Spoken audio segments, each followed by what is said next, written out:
Hi, welcome to H2O-Incorporated jewelry tutorial in English.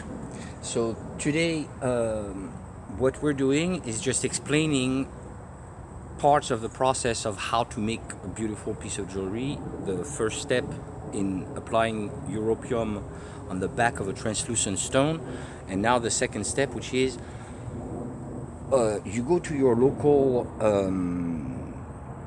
countertop store wherever you are. In here I'm in Aloha, Oregon, and on the other side of TV Highway there's a place that does sell tiles and countertops and all that, and they often have leftovers that you can buy from them because this way they make a little dime with it instead of it just goes to landfill, and everybody's hurting economy wise, so offer them a dime for whatever leftover.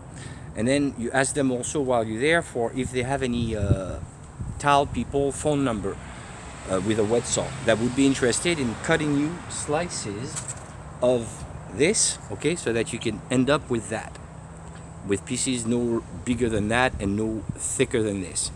And while it is relatively fast to do, realize that when you're asking a tile person to do that, it's not the 5 minutes it takes to cut something like this, it's the 20 years it takes to master something like this without cutting your fingers off. And as for the tile people using a wet saw, also another tip, make sure that your blade is complete, that there's no opening in it, because if it is like a circular saw for wood and it has teeth, you're more likely to lose a finger if there should be a slip than if the blade is full like here and there's no opening. And then if it does touch, you might cut a little bit, but the whole finger won't be cut off.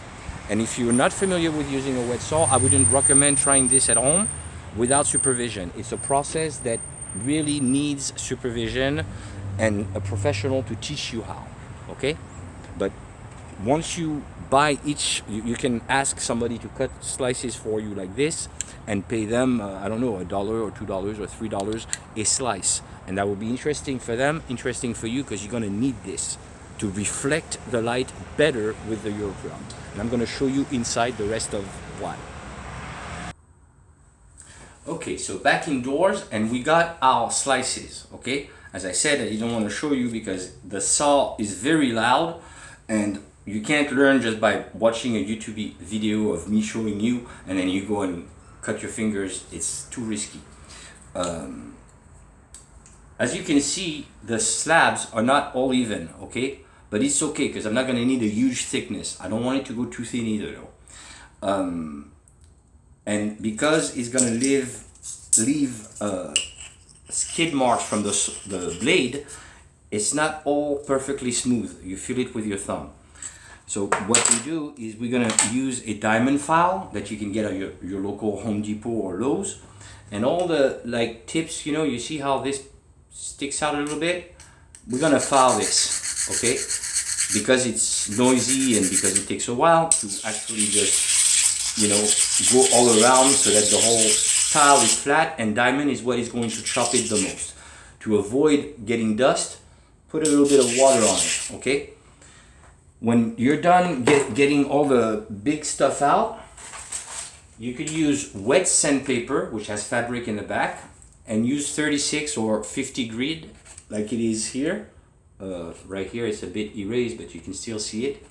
And same thing, you put it on a flat surface and you flatten it until it's perfectly smooth, so that later on we can apply a primer. And after the primer, we're going to sand it lightly with 250 regular sandpaper, okay? And in between coats, and put 2 coats of high gloss white paint. And the reason for that is so that after we take our translucent stone, which I showed you how to prepare with the phosphorus or europium in the background, which sometimes leaves lumps, so you need to sand it lightly to make it smooth, then rinse it. When this is going to be painted and that is smooth and ready to go, we're going to glue the two together. And the reason for that is because 2 flat surfaces will reflect the light way better. So we're just maximizing the efficiency of the light reflection, which I can show you, I guess, if I pause. This is not painted yet, but you'll see Okay, you'll see here, now that I'm in a dark room, how it reflects, okay? Similarly with this one, all right? And so that's where we're headed, step by step.